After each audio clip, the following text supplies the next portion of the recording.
एक खूबसूरत गांव था कि जिसके पार एक झील थी और कहा जाता था कि वहां एक मरमेड फेरी रहती है। वो फेरी एक जादू की वजह से मरमेड फेरी में चेंज हो गई थी। उसी गांव में एक लड़की सारा रहती थी जिसकी दादी बहुत बीमार थी। वो एक दिन उदासी के आलम में झील के किनारे बैठी होती है कि मरमेड अचानक जाहिर होती है।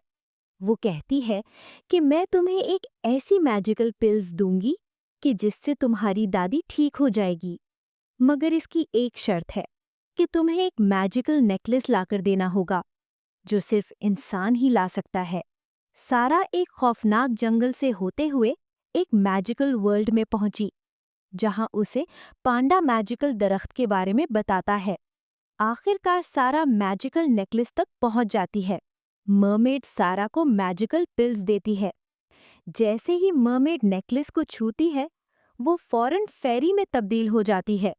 सारा अपनी दादी को मैजिकल पिल्स खिलाती है, जिससे दादी फौरन सेहतयाब हो जाती हैं।